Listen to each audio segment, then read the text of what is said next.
প্রিয় প্রিয় শিক্ষার্থী বন্ধুরা, আজকে আমরা আলোচনা করব সমোচ্চশীলতা ধর্মের ব্যবহারিক প্রয়োগ। আমাদের এই সমোচ্চশীলতা ধর্মের কি কি ব্যবহারিক প্রয়োগ রয়েছে সেগুলো আলোচনা করব। জলের সমোচ্চশীলতা ধর্মকে কাজে লাগিয়ে শহরের অফিস, হাসপাতাল, স্কুল, কলেজ, কারখানা ও বাসগৃহে জল সরবরাহ করা হয়। নদীতে বাঁধ দিয়ে জল ধরে রেখে সেই জল দিয়ে জমিতে জলসেচের ব্যবস্থা করা হয়। জলবিদ্যুৎ উৎপাদন ব্যবস্থাও এই ধর্মের ওপর নির্ভরশীল।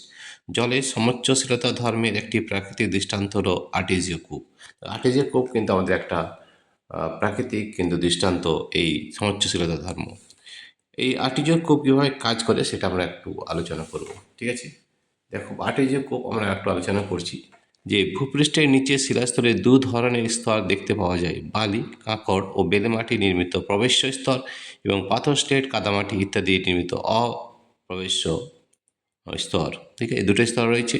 কোনো কোনো স্থানে দুটি অপ্রবেশ্য শিলাস্তরের মাঝে প্রবেশ্য শিলাস্তর প্রায় অর্ধচন্দ্র বা ইউ আকৃতির মতো বাঁকানো থাকে। আর তার দুই প্রান্ত ভূপৃষ্ঠের উপর উন্মুক্ত থাকে। বৃষ্টির জল এই প্রবেশ্য স্তরের প্রান্ত দিয়ে ঢুকে প্রবেশ্য স্তরে জমা হয়। প্রবেশ্য স্তরের নিচে অপ্রবেশ্য স্তর থাকায় জল আর নিচে যেতে পারে না। উপরের অপ্রবেশ্য স্তরের মধ্য দিয়ে প্রবেশ্য স্তরে শিলাস্তর পর্যন্ত একটি কূপ খনন করা হলে জলের সমোচ্চশীলতা ধর্মের জন্য জল ফোয়ারার মতো প্রবল বেগে উপরে উঠে আসে। একেই আর্টেজিয় কূপ বলে। ফ্রান্সের আথুয়া অঞ্চলে প্রথম এ ধরনের কূপের সন্ধান পাওয়া গিয়েছিল। এদের বলে আর্টেজিয় কূপ, আর্টেজিয়ান ওয়েল। তো এই আর্টেজিয়ান কূপ কিন্তু আমাদের এইভাবে তৈরি হয় এবং তোমরা ছবিটা থেকে আরো ভালো করে বুঝতে পারবে। এখানে আমাদের দেখা হয়েছে অপ্রবেশ্য শিলাস্তর, আর এটা হচ্ছে অপ্রবেশ্য শিলাস্তর, প্রবেশ্য শিলাস্তর এইটা, ঠিক আছে? তো এখানে জল ঢুকে যাওয়ার ফলে কী হচ্ছে, এর যে সমোচ্চশীলতা, তাহলে এখানে যে জলটা রয়েছে এই উচ্চতা যদি আসতে, এখানে যদি কূপ খনন করা হয়, জলটা কিন্তু আপনি বাইরের দিকে চলে আসবে, ঠিক আছে? এখানে কী কী ব্যবহার দেওয়া হচ্ছে অস্ট্রেলিয়া ও সাহারা মরুভূমি অঞ্চলে।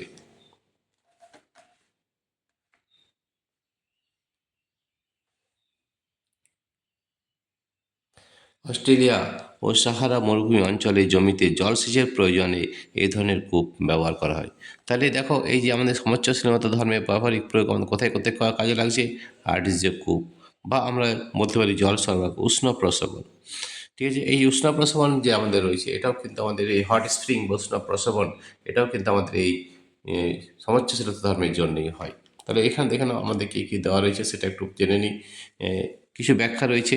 কিছু কিছু আর্টেজিয় কূপ থেকে ভূগর্ভস্থ তাপশক্তির প্রভাব উত্তপ্ত অতি উষ্ণ জল বা ক্ষেত্র বিশেষে গরম জলের বাষ্প নির্গত হতে দেখা যায়। এদের উষ্ণ প্রস্রবণ বা হট স্প্রিং বলে। উষ্ণ প্রস্রবণের জলে বিভিন্ন ধরনের খনিজ পদার্থ মিশ্রিত থাকা এই জলে স্নান স্বাস্থ্যের পক্ষে উপকারী হয়।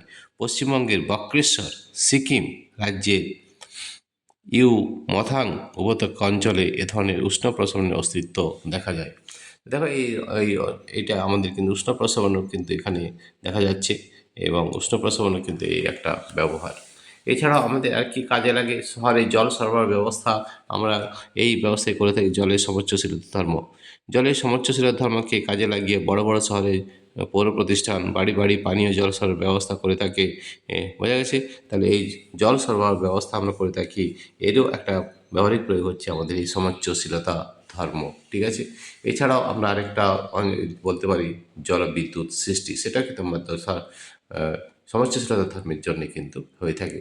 জলবিদ্যুৎ সৃষ্টি, বড় বড় নদীতে বাঁধ দিয়ে জল আটকানো হয় এবং উঁচু জলাধারে সঞ্চয় করা হয়। সেই জল ছেড়ে দিলে সমোচ্চশীলতা ধর্মের জন্য জলাধারের জলের উচ্চতায় আসতে চায় এবং প্রবল বেগে নিচে পড়ে। জলের এই বেগকে কাজে লাগিয়ে জলবিদ্যুৎ উৎপন্ন করা। এছাড়াও সমোচ্চশীলতা ধর্মের জন্য হিমবাহ থেকে সৃষ্টি হওয়া নদী পাহাড় থেকে সমতলে ভূমিতে নেমে আসে। তাহলে দেখো, এতগুলো ব্যবহার কিন্তু আমাদের রয়েছে সমোচ্চশীলতা ধর্ম। তাহলে সমোচ্চশীলতা প্রথম যে আমাদের ব্যবহারিক প্রয়োগ সেটা হচ্ছে আর্টেজিয় কূপ। ২ নম্বর আমরা বলতে পারি আর্টেজিও কূপ আমাদের কী কাজে লাগে? আমাদের জলসেচের প্রয়োজনে এই আর্টেজিও কূপ কিন্তু কাজে লাগতে পারে, ঠিক আছে? উষ্ণ প্রস্রবণ রয়েছে, শহরে জল সরবরাহ ব্যবস্থা রয়েছে এবং জলবিদ্যুৎ সৃষ্টি, এই চারটে ব্যবহার কিন্তু আমাদের রয়েছে এই সমোচ্চশীলতা ধর্মের জন্য। ঠিক আছে? তাহলে এই ধর্মগুলো কিন্তু আমাদের মনে রাখতে হবে। এই চারটি ধর্ম আমাদের সমোচ্চশীলতা ধর্মের জন্য হচ্ছে। আবার বলছি, জলবিদ্যুৎ সৃষ্টি, শহরে জল সরবরাহ ব্যবস্থা, আর আর্টেজিয়া কূপ এবং উষ্ণ প্রসবন এগুলো কিন্তু সব আমাদের সমোচ্চশীলতা ধর্মের জন্যই হচ্ছে। প্রিয় শিক্ষার্থী বন্ধুরা, এছাড়াও সমোচ্চশীলতা ধর্মের জন্য হিমবাহ থেকে সৃষ্টি হওয়া নদী পাহাড় থেকে সমতল ভূমিতে নেমে আসে। প্রিয় শিক্ষার্থী বন্ধুরা, তোমাদের যদি এই ভিডিওটি ভালো লেগে থাকে তাহলে প্লিজ সাবস্ক্রাইব, লাইক ও শেয়ার করবে। এই ধরনের ভিডিও পেতে তোমরা অবশ্যই আমাদের অ্যাপ ডাউনলোড করবে। আমাদের অ্যাপের নাম হচ্ছে পাই এডুকেশন। এই অ্যাপটি ডাউনলোড করতে হলে আমাদের ভিডিও ডেসক্রিপশনে অ্যাপ লিঙ্ক দেওয়া রয়েছে, সেখানে ট্যাপ করলে আমাদের অ্যাপটি ডাউনলোড হয়ে যাবে।